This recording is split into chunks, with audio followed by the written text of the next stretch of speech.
এই আলুর ক্ষেত্রেও আমরা দেখেছি যে আমরা উদারীকরণ করেছি, এক পর্যায়ে আলুর দাম ব্যাপকভাবে নেমে এসছে।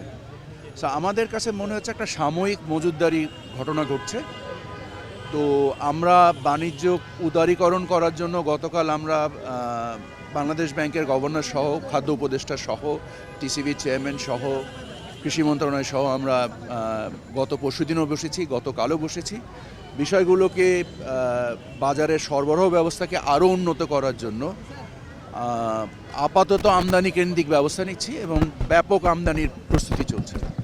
সো এই আমদানির ব্যাপকতার ফলে স্থানীয় বাজারে আমাদের ধারণা মূল্য হ্রাস ঘটবে, কিন্তু যারা মজুত করছেন তারা ভোক্তাদের কষ্টে হয়তোবা সাময়িক মুনাফা করছেন। আমি আশা করি যে, কারণ আমাদের তথ্য উপাত্ত অনুযায়ী বাজারে চালের কোনো ঘাটতি নেই, সরকারের নিজস্ব যে মজুত সেখানেও ঘাটতি নেই, স্থানীয় উৎপাদনেও তেমন ঘাটতি নেই, কারণ আমরা আমনের ভরা মৌসুম পার করছি এই মুহূর্তে। সো এই মুহূর্তে বাজারে এই মূল্যস্ফীতিটার কোনো যুক্তিসঙ্গত কারণ আমরা দেখছি না। সো আশা করি এটা ইনশাল্লাহ আল্লাহর রহমতে কিছুদিনের মধ্যে নেমে আসবে। সর্বশেষ একটা বিষয় যে গত বছরের 5 মাস চলছে, সামনের মাসে 6 মাস হবে। মানুষের আশা ছিল ভোগ্যপণ্যের বাজার, নিত্যপণ্যের বাজার নিয়ন্ত্রণে থাকবে। এখনো কিন্তু খুব একটা নিয়ন্ত্রণে। আপনার কাছে কি মনে হয় এই 5 মাসে যদি আপনি অ্যানালাইসিস করেন? আপনাকে ধন্যবাদ। আপনি যদি একটু আমাকে বুঝতে সাহায্য করেন যে কোন পণ্যের বাজার নিয়ন্ত্রণ নেই। চালের বাজার, তেলের বাজার। চালের ব্যাপারে তো আমি ব্যাখ্যা করলামই, এর বাইরে যদি আপনি বলেন। ভোজ্য তেলের বাজারও তো।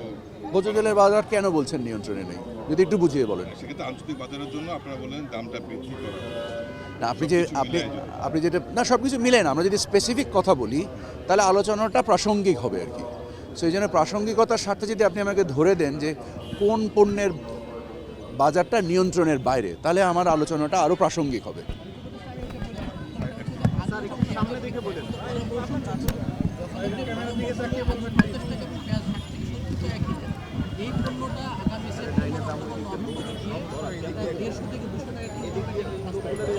সেক্ষেত্রে এই জায়গায় সরকার দৃষ্টি দিচ্ছে এখন তো আলু 50 টাকা কিনতে আগামী সময়টাতে কিন্তু আমাকে 100 টাকা কিনতে হবে, যেটা আমরা এবার 80 টাকা কিনেছি। সরকারের এই সময়ে যাতে সামনের দিকে পণ্যের দাম না বাড়ে, এই সময় উদ্যোগটা কি আসবে? আপনার প্রশ্ন যথেষ্টই প্রাসঙ্গিক এবং সত্য। সেটা হচ্ছে যে আমাদের এই মুহূর্তে আমার ধারণা আলুর দাম 50 টাকা থেকে কম। আমরা দেখেছি যে আলুর দাম অপ্রত্যাশিতভাবে 80 টাকার উপরে কিছুদিন আগেই উঠে গিয়েছিল।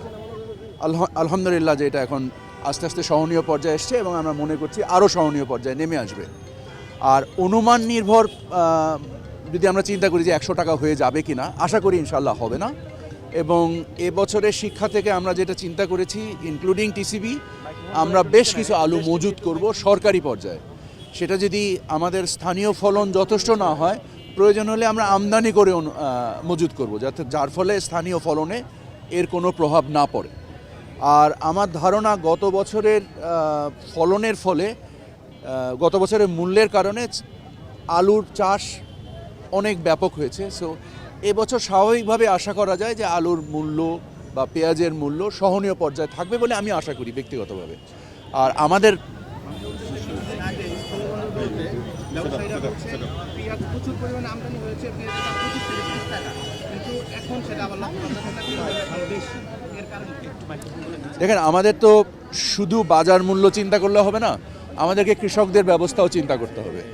এমন পর্যায়ে যদি মূল্যস্তর নেমে যায় যাতে কৃষি ক্ষতিগ্রস্ত হয়, সেটাও আমাদের লক্ষ্য না। আমাদের লক্ষ্য একটা যৌক্তিক পর্যায়ে বাজার ব্যবস্থাপনাটা করা। সেই যৌক্তিক ব্যবস্থাপনা করার জন্য কখনো আমরা আমদানিকে কঠিন করি, কখনো আমরা আমদানিকে উদার করি। এই উদার এবং কঠিন করার সময়ে যে একটা পার্থক্য থাকে, ওই সময়ে একটা অস্থির পরিবেশ বিরাজ করতে পারে।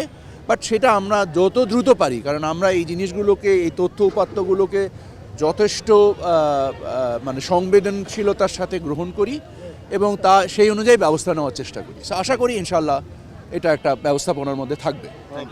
আপনাদেরকে অসংখ্য ধন্যবাদ। সালামু আলাইকুম।